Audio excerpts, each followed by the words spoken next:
বিসমিল্লাহির রহমানির রহিম। হযরত আবু হুরায়রা রাদিয়াল্লাহু তাআলা আনহু বলেন, আমরা রাসূলুল্লাহ সাল্লাল্লাহু আলাইহি ওয়াসাল্লামের শহীদ ছিলাম। হযরত বিলাল রাদিয়াল্লাহু তাআলা আনহু আযান দেওয়ার জন্য দাঁড়াইলেন।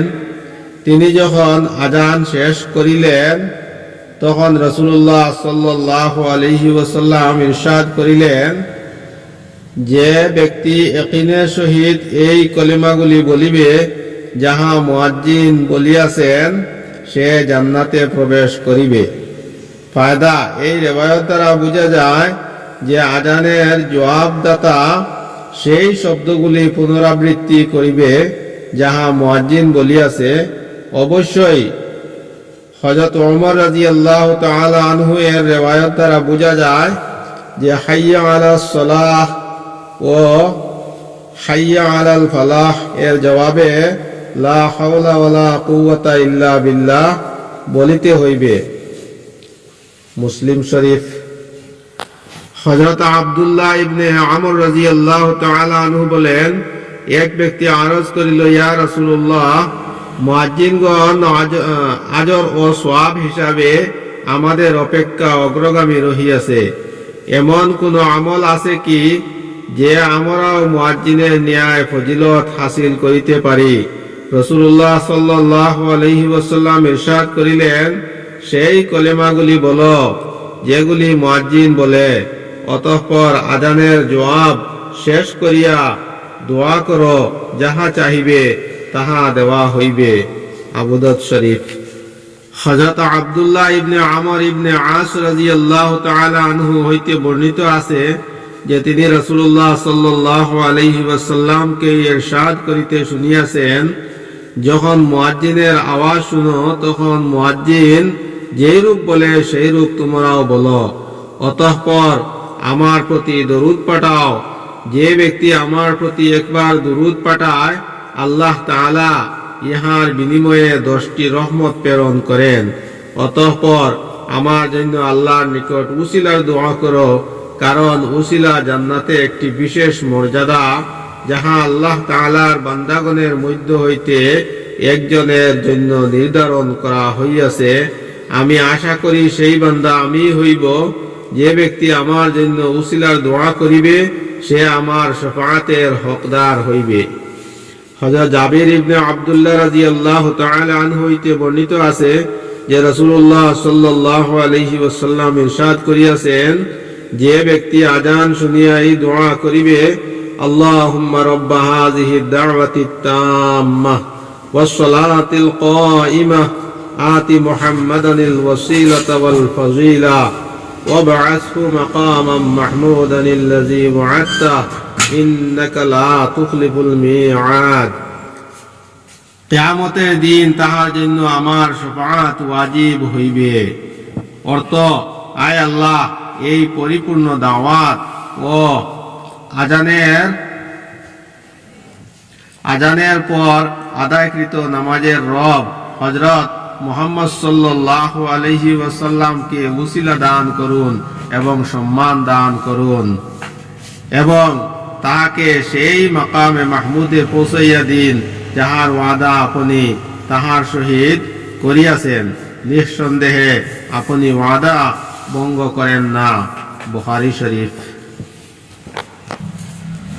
হযরত জাবির রাদিয়াল্লাহু তাআলা আনহু হইতে বর্ণিত আছে যে রাসূলুল্লাহ সাল্লাল্লাহু আলাইহি ওয়াসাল্লাম ইরশাদ করিয়াছেন, যে ব্যক্তি আযান শুনিয়া এই দোয়া করিবে, আল্লাহুম্মা রাব্বা হাযিহিদ দাওয়াতিত তাম্মা ওয়াস সালাতিন নাফিআতি সাল্লি আলা মুহাম্মাদিন ওয়ারযা আনহু রিজাল্লাহ লা তাসফাতু বা'দা, আল্লাহ তাআলা তাহার দোয়াও কবুল করিবেন। অর্থ: আয় আল্লাহ, হে এই পরিপূর্ণ দাওয়াত, আযান ও উপকারী নামাজের রব হযরত মুহাম্মদ সাল্লাল্লাহু আলাইহি ওয়াসাল্লামের উপর রহমত নাজিল করুন, আর আপনি তাহার প্রতি এইরূপ সন্তুষ্ট হইয়া যান যে উহার পর আর কখনো অসন্তুষ্ট হইবেন না। হযরত আনাস ইবনে মালিক রাদিয়াল্লাহু তাআলা আনহু হইতে বর্ণিত আছে যে রাসূলুল্লাহ সাল্লাল্লাহু আলাইহি ওয়াসাল্লাম ইরশাদ করিয়াছেন, আযান ও ইকামতের মধ্যবর্তী সময়ে দোয়া রদ হয় না, অর্থাৎ কবুল হইয়া যায়। সাহাবায়ে কেরাম রাদিয়াল্লাহু তাআলা আনহুম আরজ করিলেন, ইয়া রাসূলুল্লাহ, আমরা কি দোয়া করিবে? তিনি ইরশাদ করিলেন, আল্লাহ তাআলার নিকট দুনিয়া ও আখিরাতের আফিয়ত অর্থাৎ নিরাপত্তা চাও। তিরমিজি শরীফ। হযরত জাবির রাদিয়াল্লাহু তাআলা আনহু হইতে বর্ণিত আছে যে রাসূলুল্লাহ সাল্লাল্লাহু আলাইহি ওয়াসাল্লাম ইরশাদ করিয়াছেন, যখন নামাজের জন্য ইকামত বলা হয় তখন আসমানের দরজাসমূহ খুলিয়া দেওয়া হয় এবং দোয়া কবুল করা হয়। হযরত আবু হুরায়রা রাদিয়াল্লাহু তাআলা আনহু বলেন, যে ব্যক্তি উত্তম রূপে ওযু করে অতঃপর নামাজের উদ্দেশ্যে মসজিদের দিকে যায়, যতক্ষণ সে এই উদ্দেশ্যের উপর কায়েম থাকে ততক্ষণ নামাজের সওয়াব পাইতে থাকে। তাহার এক কদমে একটি নেকি লেখা হয়, অপর কদমে একটি গুনাহ মিটাইয়া দেওয়া হয়। তোমাদের কেহ ইকামত শুনিয়া দৌড়াইবে না, আর তোমাদের যাহার গড় মসজিদ হইতে যত দূরে হইবে ততই তাহার সওয়াব বেশি হইবে।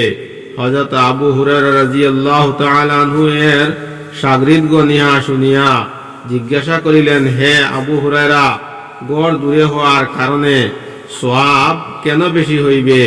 বলিলেন, কদম বেশি হওয়ার কারণে। হযরত আবু হুরায়রা রাদিয়াল্লাহু তাআলা আনহু হইতে বর্ণিত আছে যে রাসূলুল্লাহ সাল্লাল্লাহু আলাইহি ওয়াসাল্লাম ইরশাদ করিয়াছেন, তোমাদের কেহ যখন ঘর হইতে ওযু করিয়া মসজিদে আসে তখন ঘরে ফিরা পর্যন্ত নামাজের সওয়াব পাইতে থাকে। অতঃপর রাসূলুল্লাহ সাল্লাল্লাহু আলাইহি ওয়াসাল্লাম নিজের হাতের আঙ্গুলগুলির উপর হাতের আঙ্গুল সমূহের মধ্যে ঢুকাইয়া বলিলেন, এইরূপ করা উচিত নয়। অর্থাৎ যেমন নামাজরত অবস্থায় এক হাতের অঙ্গুলি অপর হাতের অঙ্গুলির মধ্যে ঢুকানো দুরস্ত নাই এবং অকারণে এইরূপ করা অপছন্দনীয়, তেমনি যে ব্যক্তি ঘর হইতে ওযু করিয়া নামাজের উদ্দেশ্যে মসজিদে আসে তাহার জন্য এইরূপ করা সমীচীন নয়। কারণ নামাজের সওয়াব হাসিল করার কারণে এই ব্যক্তিও যেন নামাজরত রহিয়াছে, যেমন অন্যান্য রিওয়ায়াতে ইহা পরিষ্কারভাবে বুঝানো হইয়াছে।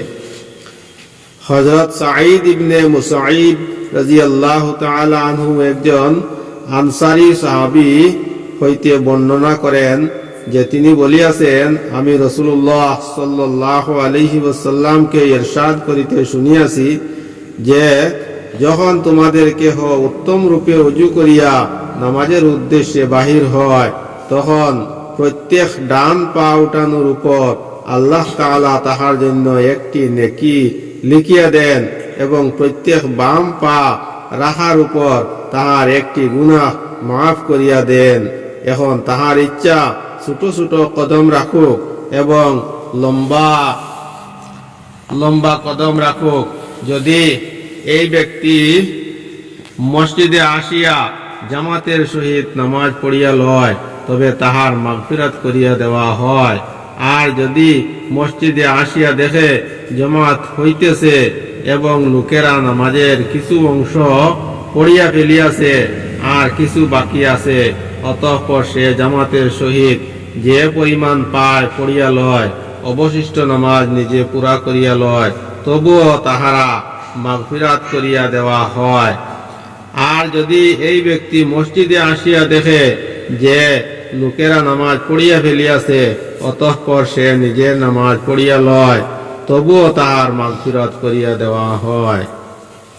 হযরত আবু উমামা রাদিয়াল্লাহু তাআলা আনহু হইতে বর্ণিত আছে যে রাসূলুল্লাহ সাল্লাল্লাহু আলাইহি ওয়াসাল্লাম ইরশাদ করিয়াছেন, যে ব্যক্তি নিজের ঘর হইতে উত্তম রূপে ওযু করিয়া ফরজ নামাজের উদ্দেশ্যে বাহির হয় সে এহরাম বাদিয়া হজ গমনকারী ব্যক্তির ন্যায় সওয়াব লাভ করে।